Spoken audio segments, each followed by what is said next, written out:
Good afternoon and welcome to this session, which has the very dry title of European Political Outlook. Trust me, with the people we have here, it won't be dry. You've got some top talent lined up before you. I'm lucky to be joining them on stage. My name is Adrian Monck. I'm a managing director here at the World Economic Forum.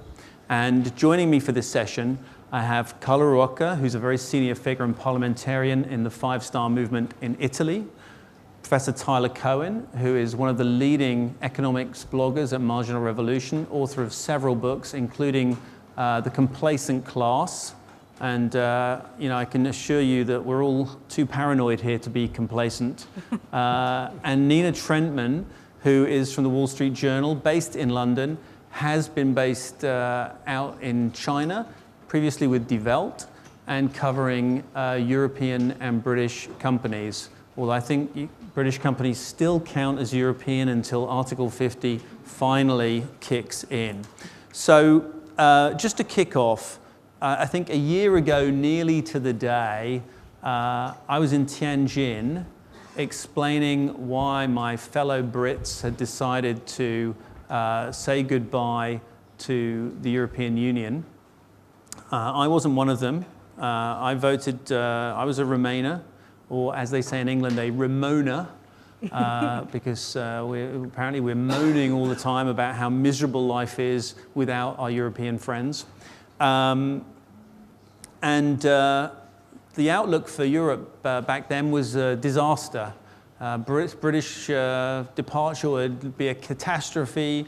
The Union would be plunged into crisis. The old established order would be rocked,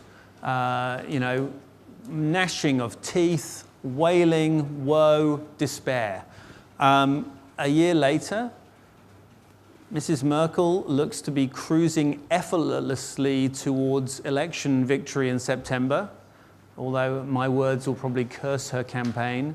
Emmanuel Macron has both started a political party, won the presidential election, and also filled the French House of Deputies with mini Macrons, which is big news for France, and he's become the sort of Trudeau for Europe.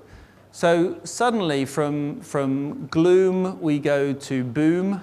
Everything is great in Europe. Everyone's excited again to be European.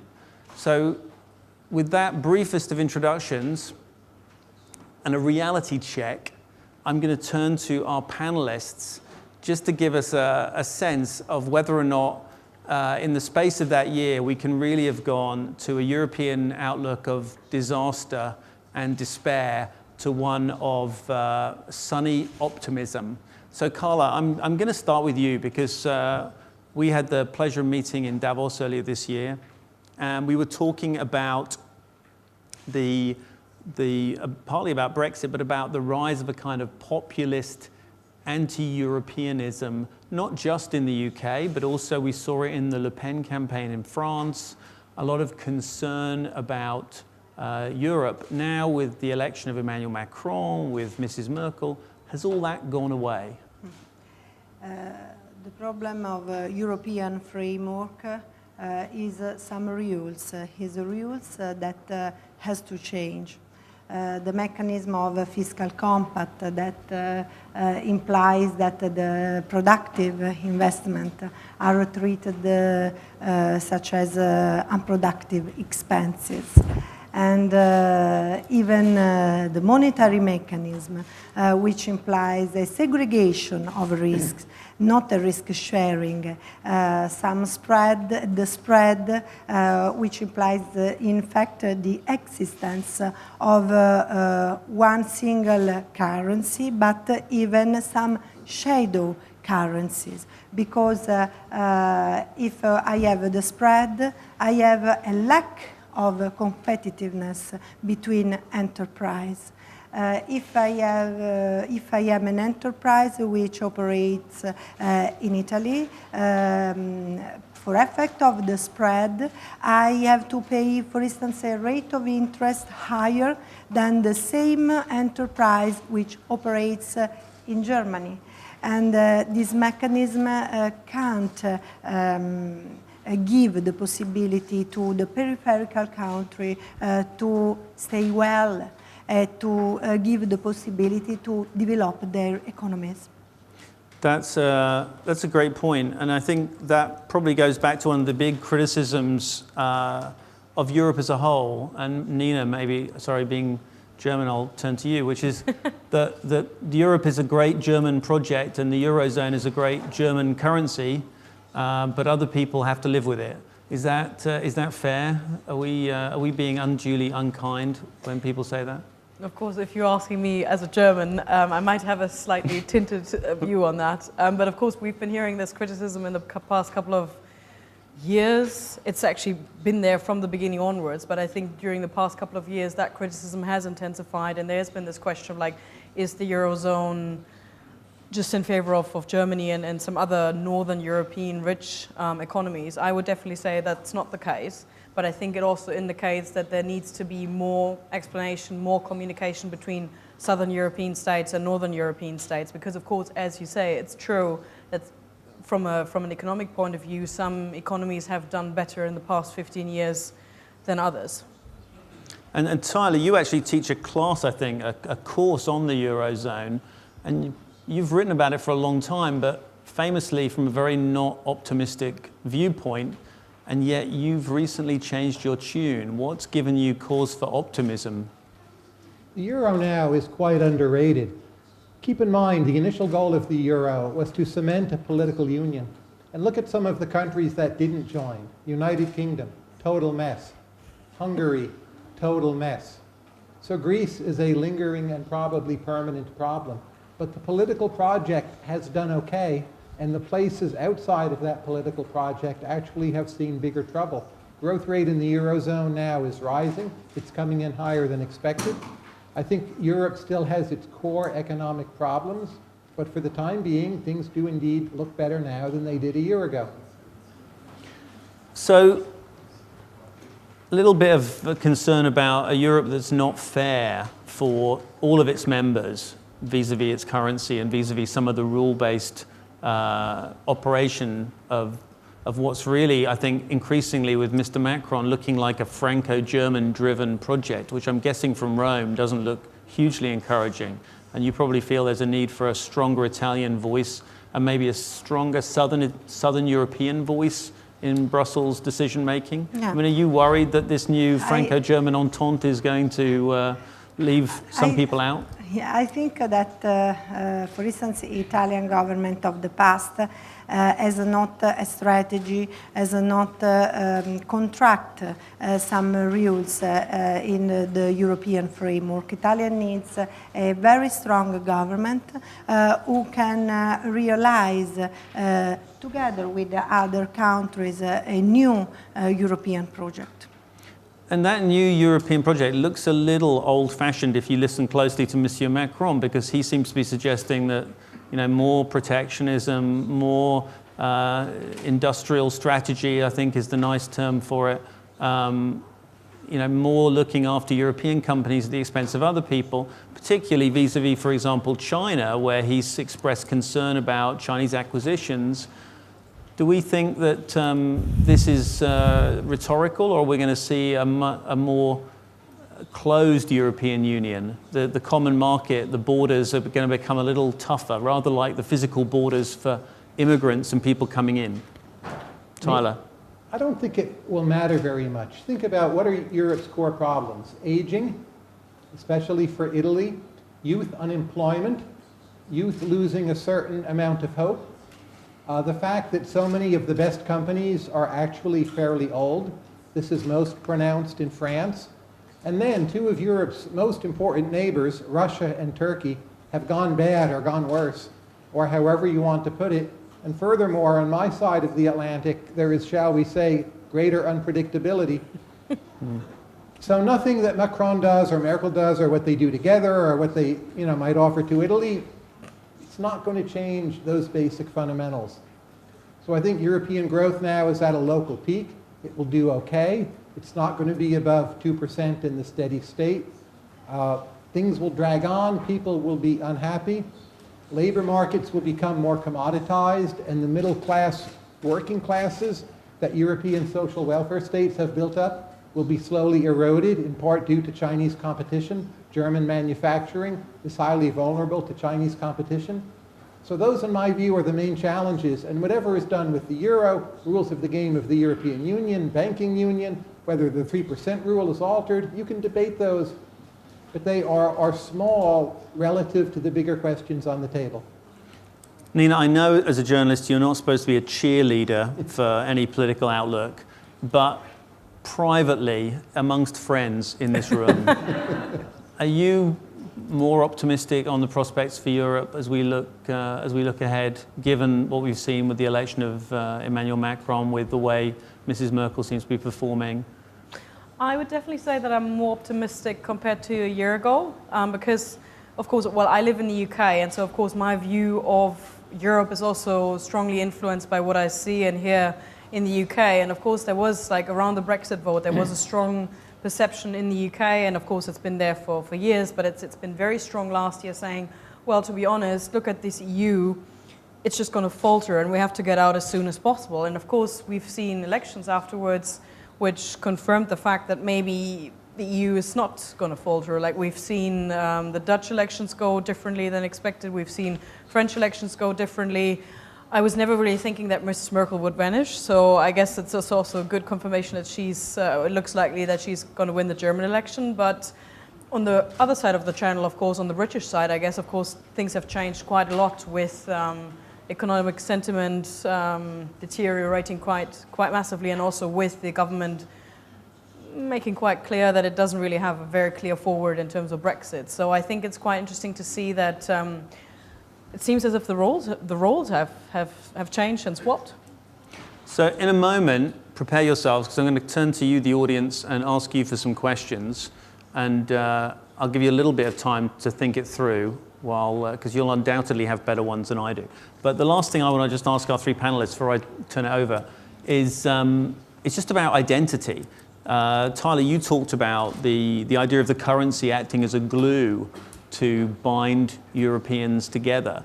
But I was trying to think of one of the only things Europeans do that's not kind of political, administrative, or any other thing, and I thought the Ryder Cup. Europeans actually play golf together. And for anyone who knows, there's no European sporting side or league or anything else. The Ryder Cup is a golf competition that was originally between the UK and the US, and the Brits kept losing so badly every time they asked the Europeans to help them out. So they were actually bailed out in golf by Europe, although I'm sure they wouldn't express it that way. I can't think of anything else they do together. One of the things we talked about in Davos was what the future is, especially for young, unemployed people in Southern Europe. And the idea that Europe maybe needs an identity to go along with a currency and along with a political, technocratic idea, how does that play out in real terms? Because every country has its different languages. Language, to me, still seems a huge barrier within Europe to creating a kind of pan-European workforce, let alone a pan-European culture. Is there a way that you think we could work on creating that identity that might give not just risk sharing, but a little bit more identity sharing within Europe? Yes, it's important an identity sharing in Europe, but even a project together, a sharing project. For instance, it's important, in fact, linked to the change of labor market, having, for instance, a universal income altogether to guarantee the possibility to young people or people unemployed to have an income, a basic income to survive, to can find another job easily without moving from their country. And this is, for instance, an important project to realize even in a European framework together. I don't know what I don't know if I should exclude Americans from this, Tyler, because your answer would be probably have a civil war. But what do you think? Is there a way that Europeans could manage to create a cultural identity without going through the kind of pain of the American 19th century? As long as you have separate national elections in every European country, which will not end anytime soon, there will not be a very strong collective European identity.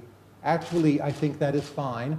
If what the European Union is to abolish roaming charges on the cell phones across borders, that's actually great. But keep in mind the longer history of multilateral organizations. They are never democratic. They are never fair.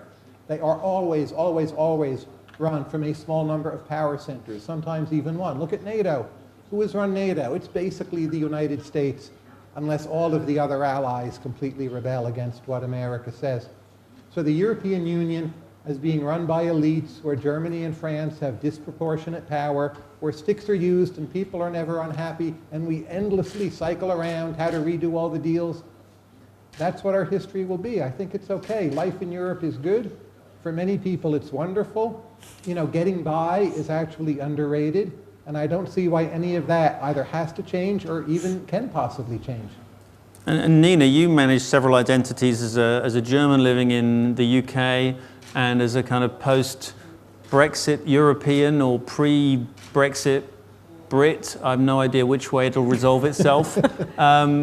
What do you think? Is there a possibility for a European identity? I mean, Emmanuel Macron came on with Beethoven and Ode to Joy. Are we going to expect a sudden Je sans frontières kind of resurgence?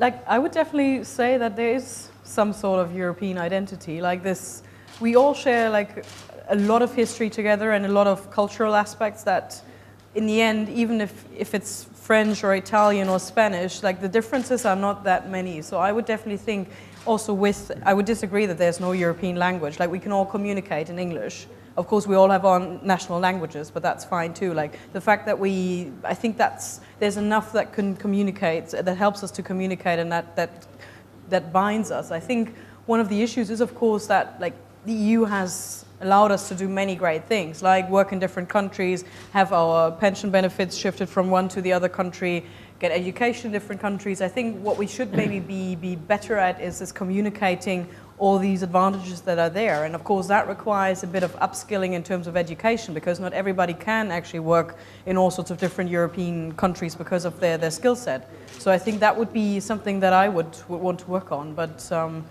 so we need a sort of Monty Python, I don't know if there's any Monty Python fans in the room, a sort of what have the Romans done for us moment for the European Union. With that, I'm just going to turn over to our audience. I think we have a couple of microphones. Am I right in thinking that? We have a microphone. I know we've got a question on the front row, just from the gentleman in the middle.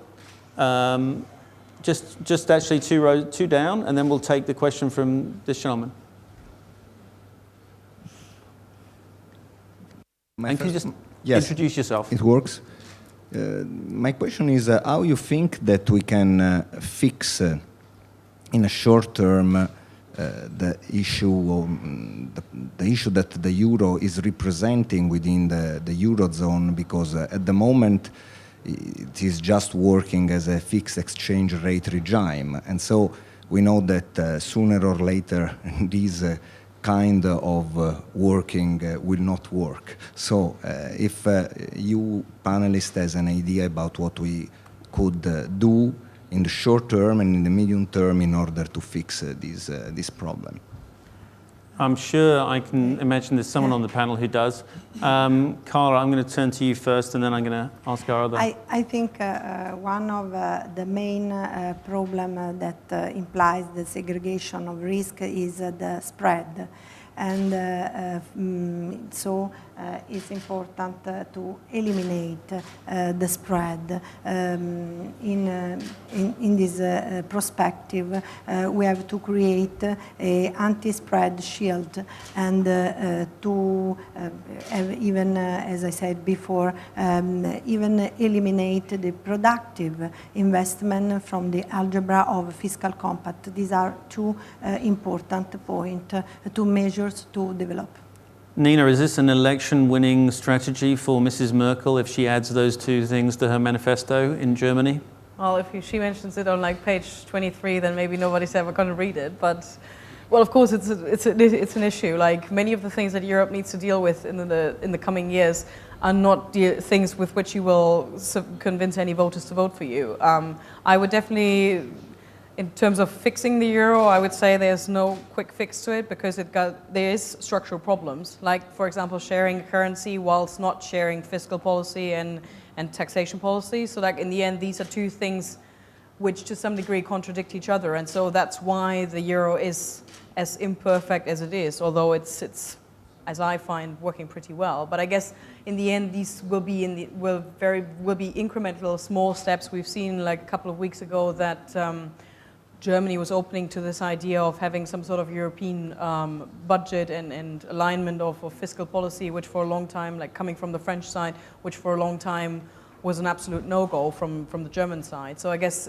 we are moving towards that direction, but it's going to take another some years before we'll get some sort of more alignment. And of course, we all have to define as Europeans, do we want to have a common European tax and fiscal policy, or do we as Europeans say, well, no, to be honest, we are happy with having French, German, Italian, Spanish policy, which means then that there's going to be some issues in the European currency that you just cannot fix. Yeah, for what it's worth, I always thought that Brexit was the revenge of people who've been failed by the sterling zone, but that's probably an unpopular opinion. Tyler, what's your take? I think there's a very simple solution to the problems of the euro. Since 2008, parts of Europe have had insufficient aggregate demand. If the European Central Bank would simply target an inflation rate of 2 to 3%, with 2 as a minimum, not as a ceiling, there would be more aggregate demand, higher nominal GDP. This would not solve most of Europe's or Italy's economic problems. At this point, it wouldn't do anything for Greece at all, but it would mean that the chronic recurrence of deflationary pressures in some parts of the Eurozone basically would go away, and there would be a periodic ongoing depreciation of the currency, which would boost exporters in many countries. But of course, so many countries, Germany included, don't want that. Not just Germany, Northern Europe in general. It's not popular. Voters hate it. They often have bureaucratic jobs with fixed salaries. To them, 3% inflation is like a bigger pay cut. They don't want to listen, and it's probably not going to happen anytime soon. Gentleman just on the front row, and maybe we can take a question from there too. My name is Austin Okere. I'm a founder of a technology firm that's biggest on the Nigerian Stock Exchange. I'm also an entrepreneur and resident at Columbia Business School. Theresa May was quoted as saying that no deal is better than a bad deal. Is there possibly a third option on the table, which is go back to Remain? And this is to you, Professor Monck. I think someone said, is no prime minister worse than a bad prime minister? I probably shouldn't be answering on behalf of anyone because I don't really speak for the forum on those kind of things, and I'm full of all kinds of twisted British prejudices. So I'll reluctantly duck out of that and ask if I can get one for our colleagues on the panel. Hi, this is Bruce. I'm from Zhejiang Daily, and I think he asked my question is there a possibility that Britain will return to European Union? But I also have a question here about the terrorist attacks happened in European countries, and what's your strategy is to tackle the terrorists which is happening seems everywhere right now in the world? And what's your idea is that we can work together to tackle the terrorist attack? Terrorism, yeah, that's an interesting point. Just on that first point, I mean, does anyone envisage that the attractions, the allure of Europe will prove once again too great to be resisted, or the travails of Brexit might persuade the British government, a British government, to, in future months, weeks, days, to change its mind? Anyone got any on that, Tyler? Terror attacks. Keep in mind the rate of terror attacks in the 1970s in Europe was much higher than it is today. It was terrible, it's terrible now. Europe will survive that. Could the United Kingdom come back? The problem is this: since you have unanimity rules embedded into the EU, every time there's a possible veto vote, it becomes a huge domestic political issue within the United Kingdom, and they become a kind of unworkable partner in the marriage, and then UKIP as a party probably comes back much stronger. I was and still am strongly pro-Remain, but it's like once you start walking to the divorce court, it's really hard to undo it and have the married partners still trust each other. Nina, you're living in London. Are you seeing any regret, as they call it? Well, yes, of course, in London, London is full of that, but that's also because London never voted for Brexit. But I think, yes, of course, you sometimes hear these kind of regrets, but then at the same time, you also, sometimes I hear friends that used to be so soft Remain voters that are now a year later saying, well, to be honest, look at the Europeans, they're not giving us a deal, they're presenting us with this huge divorce bill, like the bill that needs to be settled in terms of payment obligations that the British have in relation to the Europeans. And that's like, I would definitely say that the year has led to a hardening of positions, and I think it's going to take at least 2-3 decades for then also for the British to realize that maybe this was not a good idea.